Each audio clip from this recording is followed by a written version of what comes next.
अगला जो विश्व युद्ध होगा वो पानी के पीछे होगा। पानी इतना बड़ा इश्यू बनने वाला है विश्व में और देश में, और अगर हम जल स्तर को नहीं बढ़ाएंगे, मान के चलिए जिस तरह से हमारी आबादी बढ़ती जा रही है, ये एक बहुत ही भयानक और भयंकर रूप लेगा। और डॉक्टर साहब, मैं आपको इसलिए साधुवाद देता हूँ।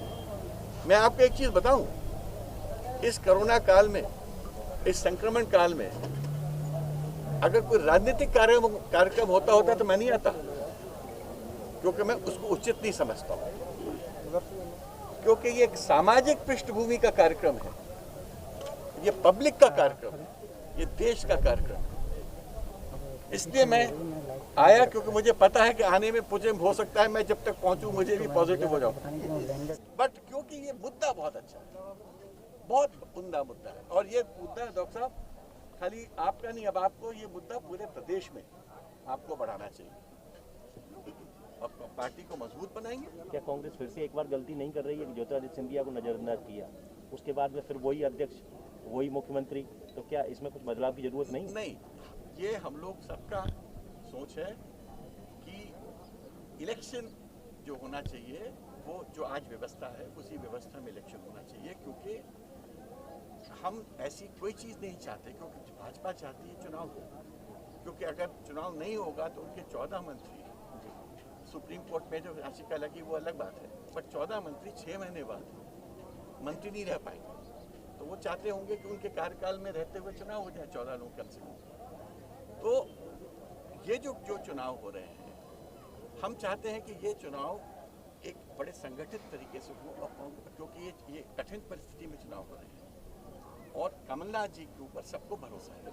आपसे सवाल बनता है, क्योंकि आप अधिवक्ता हैं, बड़े अधिवक्ता हैं, देश के जाने माने अधिवक्ता हैं, 3 मंत्री जो प्लस में बनाए हैं, 3 या 4, वो किस रूप में देखते हैं आप? दोनों याचिका मैंने लगाई है, 3 मंत्री की भी मैंने लगाई है, 14 मंत्री की भी मैंने लगवाई है, दोनों में मैंने पैरवी की है, दोनों में नोटिस इशू हुआ है, सुप्रीम कोर्ट ने बिना बहस सुने नोटिस किया, क्योंकि उनको पॉइंट दिखा। बीजेपी का कहना किसी कीमत पर जब कांग्रेस सरकार नहीं तो आपका नहीं, अब किसी के कहने से अगर सरकारें नहीं बने और बने तो फिर इलेक्शन कमीशन का और देश में प्रजातंत्र की कोई जरूरत ही नहीं है। उनका कहना है कि आप कांग्रेस तो अपने आप ही मेरे पास आ गए हैं, चंबल में कोई चेहरा भी नहीं है उनके पास, कांग्रेस के पास पब्लिक है, कांग्रेस के पास जनता है, और जनता चुनाव जिताती और हराती है, लीडर तो एक माध्यम होता है। सर, आप कांग्रेस के स्टार प्रचारक रहते हैं, अगर कोरोना काल में चुनाव होते हैं तो क्या प्रचार में आएंगे? मैं प्रचार में आऊंगा भी, तो मैं उस प्रकार से प्रचार करूंगा जिससे लोग संक्रमित ना हो और जिससे उनकी मृत्यु ना हो। थोड़ी देर पहले ही आपने कहा था कि अगर राजनीतिक सभा होती तो आप नहीं आते, लेकिन फिर प्रचार में कैसे आएंगे? वो राजनीतिक सभाएं होंगी वर्चुअल। मैं तो वर्चुअल जब मीटिंग्स कर रहा हूँ, आपको मालूम है एक दिन मैंने और पेटीएम के जो चेयरमैन है, हम लोग ने वर्चुअल मीटिंग की थी, 80,000 लोग कनेक्टेड थे हम लोग से, यूथ पे की थी कि पोस्ट कोरोना यूथ का क्या भविष्य होगा, 80,000 लोग सुन रहे थे हम। क्या आपको लगता है ग्रामीण जनता वर्चुअली कनेक्ट हो पाएगी?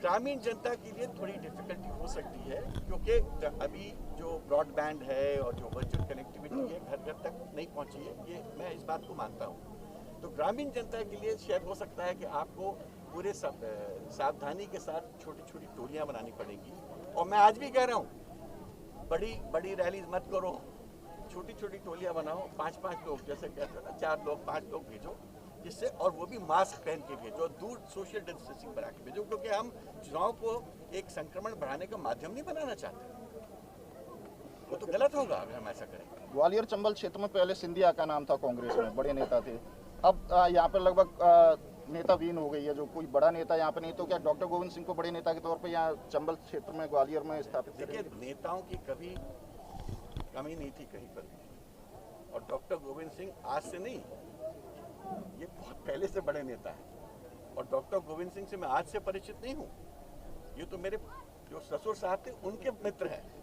मैं तो आज उस याद से भी आया हूँ कि मैं अपने ससुर साहब के मित्र के एक प्रोजेक्ट मिशन में आया हूँ और ये एक अलग किस्म की व्यक्ति हैं, अलग सोच के व्यक्ति हैं और मैं तो चाहता हूँ डॉक्टर गोविंद सिंह जैसे जो लोग हैं और कांग्रेस में पैदा हों और कांग्रेस मजबूत। डॉक्टर साहब ने बड़ा मुद्दा उठाया है, नदियों को बचाने के लिए पदयात्रा कर रहे हैं, आप भी देश के बड़े अधिवक्ता हैं, तो अब क्या माने, जैसे 11 तक तो यात्रा रहेगी, उसके बाद कोई बड़े लेवल पे आप कोर्ट में या जैसे एनजीटी की रोक रहती थी बारिश में, इस बार बराबर उत्खनन चल रहा है, तो अब अगला स्टैंड क्या रहेगा, किस तरह से नदियों को बचाएंगे, उत्खनन रोकेंगे? देखिए, उत्खनन एक अलग विषय है, नदियों को बचाना भी एक अलग विषय है। मतलब उत्खनन के मारे खाली नदियाँ खत्म नहीं हो रही हैं, नदियाँ तो बहुत दूसरे कारणों से भी खत्म हो रही हैं। तो उसमें बड़ा कारण उत्खनन का भी है। एक कारण, जैसे एक कारण आप भिंड जिले की बात करें तो सिंध नदी और चंबल नदी में बड़े पैमाने पे अवैध उत्खनन है। चलिए आप पिटिशनर बनिए, मैं आपका वकील बनूंगा और अपन लड़के बता देंगे। नहीं, एक्चुअली में है क्या, भिंड जिले की और जो संभाग की जितनी भी नदियाँ हैं और यहाँ पे जो खदानें स्वीकृत है शासन से, उन खदानों के क्षेत्र में रेत बचाई नहीं है, तो सीधे रेत या तो दूसरी जगह से निकल रहा है या नदी से अंदर निकाला जा रहा है। ये आश्वासन आपको करता हूँ, डॉक्टर गोविंद सिंह जी को मैं पिटिशनर बनाऊंगा जी, ये सब उत्खनन को लेके और मैं पैरवी करूंगा। या तो वो खदानी मतलब वो की जाए, खदानी खत्म की जाए, रेत बचाई नहीं हो वहाँ पे। हमको फैक्ट्स, क्योंकि आपने अपनी सरकार में भी मुद्दा उठाया, डॉक्टर साहब ने भी उठाया, बिल्कुल डॉक्टर साहब को पता ही सब चीजें, मतलब कि उन क्षेत्रों में बचाई नहीं रेत। क्षेत्र के लोगों को जागी है कि कहीं ना कहीं इससे बड़ा कुछ अजय गुप्ता जी यहाँ बैठे हैं, कहाँ अजय? एडिशनल एडवोकेट जनरल थे, भोपाल में रहते हैं। मैं आपके सामने इनको वकील नियुक्त करता हूँ। अजय गुप्ता जी पिटीशन बनाएंगे 11 तारीख के बाद जब ये फ्री हो जाएंगे, और पूरी सूझबूझ के साथ आप लोग जो मुद्दे बता रहे हैं उसमें हम लोग उस मुद्दों को रखेंगे और पैरवी मैं करूँगा, जिससे कि उसको हाईलाइट करके हम लोग बिल्कुल अंतिम छोर तक ले जाएं। कांग्रेस संगठन की एक बात करें, 27 जगह पे प्रत्याशी घोषित होने हैं लेकिन हुए नहीं, आपका क्या मानना है? प्रत्याशी वो होना चाहिए जिताऊ हो वो, या फिर कोई खांटी कार्यकर्ता? देखिए, दोनों चीज़ें होती हैं। कोई भी पार्टी ये देखती है कि पहला तो होना चाहिए कि वो हमारा कार्यकर्ता हो और वो जीतने लायक हो, दोनों चीज़ होती है। कोई भी पार्टी एक मापदंड से नहीं चलती है। और मैं आपको बता दूं, इसी मापदंड से एक वहाँ काम हो रहा है। आप लोग, हो सकता है आप लोगों को जानकारी ना हो, बट मुझे जानकारी है कि कमलनाथ जी और हाईकमांड उसी मापदंड से लोगों को चयनित कर रहा है और जिनको लड़वाना है धीरे धीरे उनके कान में बता भी रहे हैं, तैयारी करो। लेकिन सुनने में तो ये आ रहा है कि 1 लाख मात्र कमलनाथ जी निर्णय लेंगे 27 सीटों को। नहीं, ऐसा नहीं होता है। कमलनाथ जी सबसे बात करते हैं, सबसे पूछते हैं। भिंड जिले में 2 सीटों पे उपचुनाव है, तो उनके भी कानों में बात बता आती दिया है गया क्या? है जो यहाँ अब भिंड का मुझे नहीं मालूम, मुझे कुछ और सीट की जानकारी है। Thank you. कांग्रेस पार्टी किन मुद्दों पे वोट मांगेगी? देखिए, ये जो चुनाव है बहुत अलग टाइप का चुनाव है। ये जो चुनाव में अधिकतर सीट में बीजेपी कांग्रेस के कुछ बागी उम्मीदवारों को सपोर्ट कर रही है, मैंने जो कांग्रेस छोड़ के गए थे। तो ये कांग्रेस वर्सेस कांग्रेस चुनाव है, ना कि बीजेपी वर्सेस कांग्रेस। बीजेपी का खाली जो पार्टी है, वही तो मैं कह रहा हूँ, ना। जैसे कांग्रेस वर्सेस कांग्रेस चुनाव रहेगा तो बीजेपी को आप कहाँ पाते हैं? ये लोग उनका सपोर्ट करेंगे या कांग्रेस का साथ देंगे? मुझे जो इन्फॉर्मेशन है कि बीजेपी के लोग अंदर से बहुत नाराज हैं, बहुत दुखी हैं और उनमें से कोई इस बात को लेके तैयार नहीं है कि अगले 5-10 साल तक ये जो लोग कांग्रेस से बीजेपी में आए हैं ये यहाँ लीडरशिप करें और बीजेपी के लोग बाहर रहें। तो क्या चुनाव में कोई बीजेपी के लोग भी कांग्रेस में आ सकते हैं? मुझे इसकी जानकारी नहीं। क्योंकि बीजेपी में भी बीजेपी वर्सेस, वैसे कोई बीजेपी का लोग कांग्रेस में आएंगे? मेरे की जानकारी नहीं इसके बारे में। क्या बीजेपी में भी बीजेपी वर्सेस बीजेपी रहेगा? स्वाभाविक है। इसमें आप बताओ, ये राजनीतिक प्राणी है सब। जी, क्या ये अपनी डेथ विश इनवाइट करेंगे? आप अगर होते उनकी जगह तो आप क्या करते ये बताओ? आप क्या करते? आप भी तो यही सोचते कि यार अगर ये आदमी इस्टेब्लिश हो गया तो अगले 5-10 साल तक तो मेरी कोई जगह नहीं है। तो अगर सोचो, अगर 16 जगह आप ऐसे कैंडिडेट्स हैं जो कांग्रेस से आए हैं और वो 11 तारीख के बाद एक सेकंड 16 जगह चुनाव हो रहा है। 16 जो कांग्रेस से आए बीजेपी में लोग चुनाव लड़ते हैं और 16 सब एक मैं आंसर दे रहा हूँ। जी जी।